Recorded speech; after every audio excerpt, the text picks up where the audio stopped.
Good evening प्यारे बच्चों। आज मैं लेकर आई हूँ आपके लिए through the eyes of travellers का part 11 10th century to 17th century. अब इस वाले जो पार्ट 11 में हमने Bernier François Bernier who came from the France, जो कि डॉक्टर थे, ठीक है, उन्होंने जो भी अपना ट्रैवलिंग अकाउंट लिखा है उसके बारे में हम डिस्कस कर रहे हैं। अब बार्नियर ने जितना भी अपना अकाउंट लिखा है उसमें उसने ईस्ट को थोड़ा सा डाउन रिप्रेजेंट करा है। अब कैसे रिप्रेजेंट करा है, और पहले तो हम इब्न बतूता का डिस्क्रिप्शन और फ्रैंकोस बार्नियर के डिस्क्रिप्शन का डिफ्रेंशिएट करेंगे।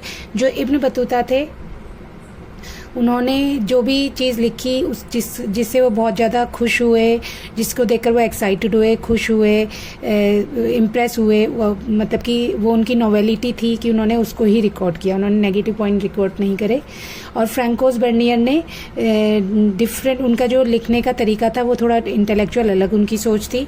उन्होंने ज़्यादा जो उनकी अपनी पहले से ही सोच थी, उन्होंने कंपैरिजन वाला मेथड अप्लाई करा, जिसमें उन्होंने कंपैरिजन करा है इंडिया को। उन्होंने कैसा बताया है, इंडिया को इंफीरियर बताया है कंपेयर टू यूरोप का जो था, यूरोप जनरल में, फ्रांस पर्टिकुलर, मतलब उन्होंने उसको क्या बताया कि सामान्य रूप से यूरोप और फ्रांस में जो चीज़ें हो रही थी उसके कंपैरिजन में इंडिया में सब कुछ पिछड़ा हुआ था। उन्होंने उन चीज़ों को फोकस कराया जो डिप्रेसिंग थी, ठीक है, एनसीईआरटी में ये लिखा है कि डिप्रेसिंग थी, बट ये भी एक पॉइंट थे जो अभी हमें समझने थे कि इंडिया को दूसरे लोग किस पॉइंट ऑफ व्यू से देखते थे, ठीक है। और हो सकता है सब कुछ अच्छी ही ना हो, नेगेटिव पॉइंट भी पढ़ने जरूरी है इंडिया के, क्या उस समय माइनस पॉइंट थे। और वैसे भी जो ये टाइम पीरियड था, मैंने पहले भी बोला है 1700 सेंचुरी, इस समय मुगल एम्पायर का डाउनफॉल चल रहा था और ब्रिटिशर्स इंडिया में आ चुके थे। उन्होंने इंडिया के रिसोर्सेज का एक्सप्लॉयटेशन करना शुरू कर दिया था। हो सकता है इस वजह से भी इंडिया की कंडीशन उस समय वर्स्ट हो चुकी हो। नाउ अब जो उसका आइडिया लगता है, जो उसका जो आइडिया था, जो भी उसने ट्रैवलिंग का रिकॉर्ड बनाया है, have to be an influencer, policy maker and the intelligentsia to ensure that they made what he consider to the right decision. और उसका जो भी जिस टाइप से उसने रिकॉर्ड करा है, राइटिंग करी है, उसका जो आइडिया है वो पॉलिसी मेकर्स के लिए हो, इंटेलिजेंशिया के लिए हो, मतलब कि जो बुद्धिजीवी वर्ग होते हैं, जो कोई ना कोई कंक्लूजन निकालते हैं, फिलोसफर होते हैं, उनके लिए, उनके पॉइंट ऑफ व्यू से उसने ये सारी चीज़ें लिखी हों जिससे कि वो सही डिसीजन पर पहुंच सके। अब जब Bernier travels in the Mughal empire is marked by detailed observation, critical insight and reflections. जितना भी उसने ट्रैवल करा है मुगल एम्पायर का, वो मार्क्ड होता है किस चीज़ के लिए, उसके डिटेल्ड ऑब्जर्वेशन के लिए। उसने डिटेल में ऑब्जर्व किया है, उसने क्रिटिकल इंसाइट रखे, अपना नज़रिया क्रिटिकल रखा है, और फिर उसने अपने रिफ्लेक्शंस बताए, उससे क्या क्या रिफ्लेक्ट होता है ये बताया है। He tries to place the history of Mughals within some sort of a universal framework. वो जो मुगल्स के बहुत ज़्यादा हो सकता है उस समय चर्चे हो रहे थे, तो वो उसकी हिस्ट्री को पूरे वर्ल्ड के सामने रखना चाह रहा था। और उसने कंपेयर करा मुगल इंडिया को with the contemporary Europe, generally emphasizing superiority of latter. उसने मुगल इंडिया को कंपेयर करा यूरोप के साथ। देखिए, यूरोप जब था, यूरोप की भी हिस्ट्री कोई बहुत अच्छी तो नहीं थी, लेकिन हमने ये भी पढ़ा है, हमने जहाँ से ये आए फ्रांस से, तो फ्रांस में भी रिवॉल्यूशन हुआ था। फ्रांस में रिवॉल्यूशन जल्दी हो गया था, 1600 सेंचुरी में हो गया था, लेकिन उससे पहले वहाँ की कंडीशन भी ऐसी ही थी, ठीक है। तो मतलब इसमें हम ऐसा नहीं कह सकते कि इंडिया बहुत ही ज़्यादा वर्स्ट था। ये सब जगह हुआ है, रिवॉल्यूशन सब जगह हुए हैं, और सब जगह किंग ने जो लोअर क्लास है, पुअर पीपल है, उनको डोमिनेट किया ही किया, चाहे वो इंडिया हो चाहे फ्रांस हो। ये आपने 9th और 10th स्टैंडर्ड में पढ़ लिया था जब हमने फ्रेंच रिवॉल्यूशन पढ़ा है, उसमें भी हमने यही पढ़ा है कि पीजेंट की कंडीशन, आर्टिशंस की कंडीशन बहुत ज़्यादा वर्स्ट थी। सारा टैक्स उन्हीं को देना पड़ता था और रोटी के लिए उन्हें भी तरसना पड़ता था। यहीं पर उन्होंने इंडिया को डिस्क्राइब कराया। तो मुझे ये नहीं समझ आ रहा, जब उन्हें यूरोप की, फ्रांस की हिस्ट्री, अगर वो इतने पढ़े लिखे थे, फ्रांस की हिस्ट्री उन्होंने पढ़ी हुई थी, तो वो उन्हें सरप्राइज नहीं होना चाहिए था इंडिया की कंडीशन से। उन्हें ये बोलना चाहिए था कि जो फ्रांस में रिवॉल्यूशन से पहले हुआ था वो इंडिया में अभी चल रहा है। अब उन्होंने इंडिया को कैसे रिप्रेजेंट करा, बाइनरी अपोजिशन, मतलब बिल्कुल अपोजिट डिस्क्राइब करा है और यूरोप के इनवर्स रखा है। बाइनरी अपोजिशन मीन्स बिल्कुल इनवर्स, अपोजिट कंपैरिजन करना, और इस comparison method is differences hierarchically. उनका जो कंपैरिजन का मेथड है वो हेरार्किकल मीन्स कि यूरोप को उन्होंने टॉप में रखा है और इंडिया को उन्होंने डाउन में। जबकि कंपैरिजन कैसे होता है, हम कंपैरिजन ऐसे करते हैं, इंडिया लिखेंगे, हम यूरोप लिखेंगे, हम यहाँ पर लिखेंगे कि किंग कैसा था, फिर हम इंडिया का किंग डिस्क्राइब करेंगे, गुड और करप्टेड, एक्सप्लॉइटेड, इस टाइप के हम यहाँ पर लिखेंगे, kind, like this we can compare. But उन्होंने इस टाइप का कंपेयर करा है, कुछ अलग ही कंपैरिजन था, यूरोप को ऊपर रखा और इंडिया को उन्होंने स्टार्टिंग में ही टॉप डाउन पे दिखाया है।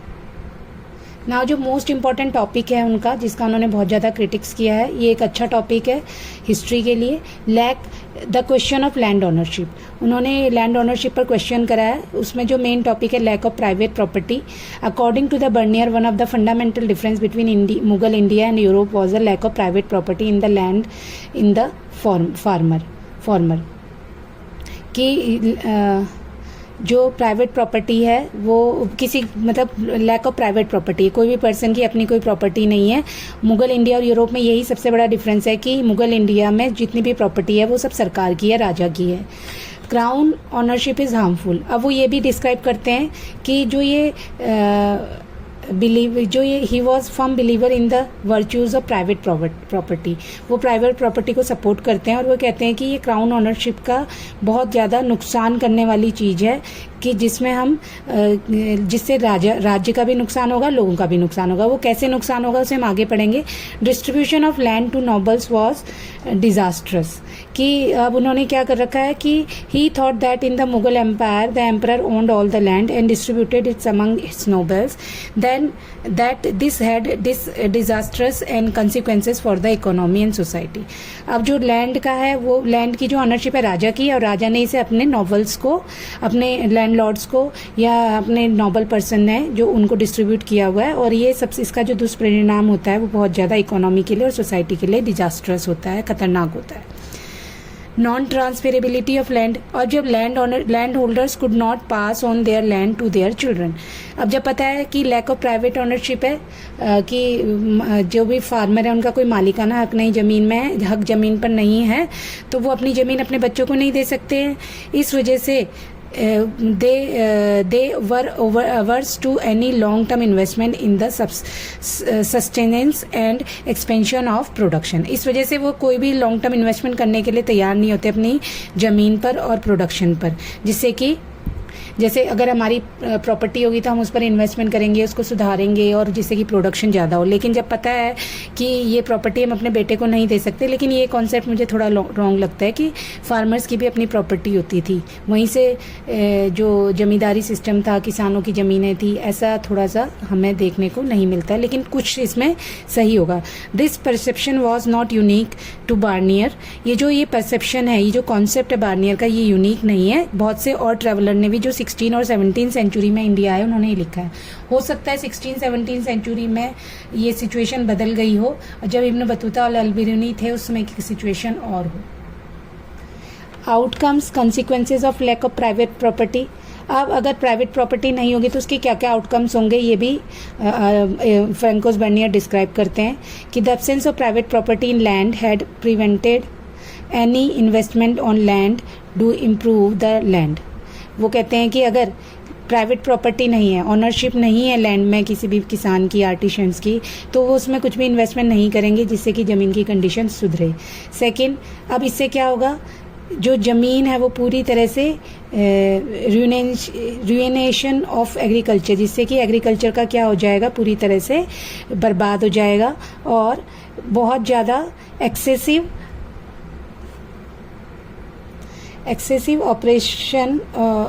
अप्रोजन ऑफ पीजेंट्री, और जो किसान है उनका कुछ ज़्यादा ही, बहुत ज़्यादा ही क्या होगा, मतलब वो विद्रोह हो जाएगा, और कंटिन्यूस डिक्लाइन होगा living standard of all section of society except the ruling aristocrat.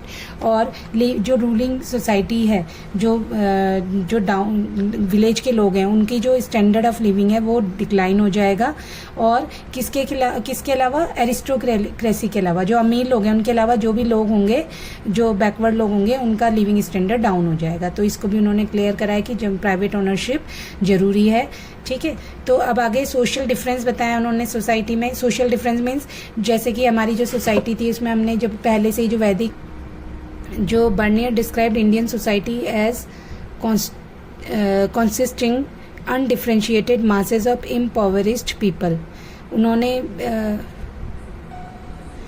कि डिस्क्राइब किया है, बर्नियर ने डिस्क्राइब किया है कि जो इंडियन सोसाइटी है वो पूरी तरह से ग्रुप में जो है कि बहुत सारे लोग इम्पोवरिस्ड पीपल हैं, लोअर लेवल के लोग हैं, मतलब कि पुअर लोग हैं, और सब्जुगेटेड बाय स्मॉल, और इनको सब्जुगेट किया गया, कंट्रोल किया गया। केवल कुछ ही लोग रिच हैं, उन्होंने इनको कंट्रोल किया हुआ है कि इनको ये जो ये गरीब लोग हैं इनको कंट्रोल किया है। और पावरफुल रूलिंग क्लास ने, पावरफुल रूलिंग क्लास और अमीर लोगों ने इन गरीब लोगों को, इम्पोवरिश्ड पीपल को कंट्रोल किया गया है। नो सोशल ग्रुप और क्लास वर्थ द नेम, यहाँ पर कोई सोशल ग्रुप नहीं है, कोई क्लास नहीं है वो जिसका कोई वर्थ हो। Between the poorest of the poor, गरीब से भी गरीब हैं और रिचेस्ट से भी रिच हैं, जो रिच हैं बहुत ज़्यादा रिच हैं। Bernier confidently asserted that there is no middle state in India, कि वो उन्होंने कॉन्फिडेंटली बताया यहाँ पर मिडिल क्लास कोई है ही नहीं।